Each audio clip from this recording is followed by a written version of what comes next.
All right, so today, um, we are here at the Lombard Park District Administrative Office with the Director of Finance and Personnel, Andrea Shapetta, and today we're going to be talking about the internal control that the district uses. So, what internal controls procedures do you use here in the district? We use several different types of internal controls here. I'd say the main one that we use is separation of duties.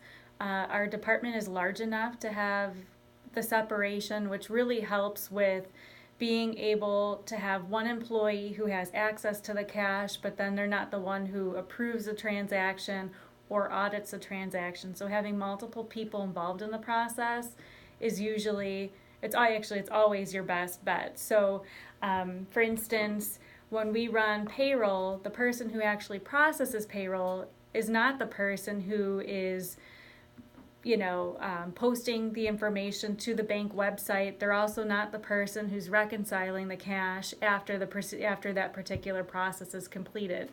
So I would say our strongest internal control is separation of duties. Another internal control that we use here are policies and procedures. They're documented here on our network.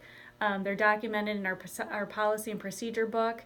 And then we also we use that so we can ensure that we have reliable accounting, and that's the information we provide to our auditors on an annual basis. So another internal control we have is considered our independent audit.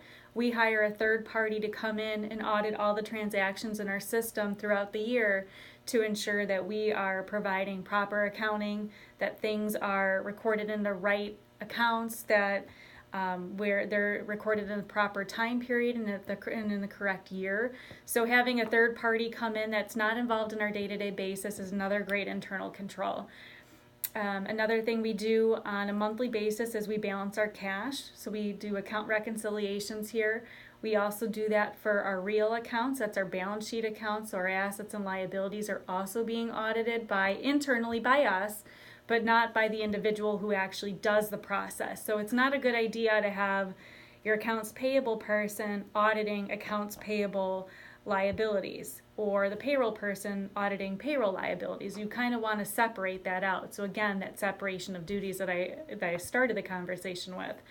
I'd say the final thing that we employ here that really helps with internal controls is technology.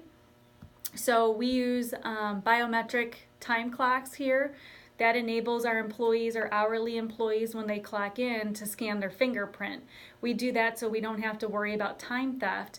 Back, in days where we didn't have this technology in place, one employee could clock in or clock out their friends so they could steal time that way. So the biometric clocks help ensure that that doesn't occur. We also employ general ledger software that helps us do two-sided entry, so everything balances in the general ledger.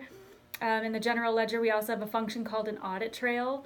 The audit trail enables us to see if there was a mistake or an error done in the system, that we can see who did it and when it was done and why it was done, so we can investigate those instances where something may look incorrect or fraudulent.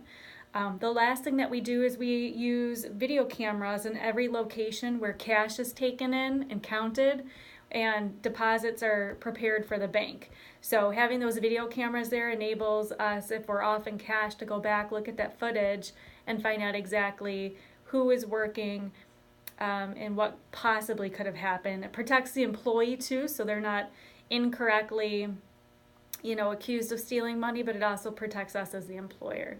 So we do use 5 pretty common internal controls that are seen in most businesses. So any other questions you may have?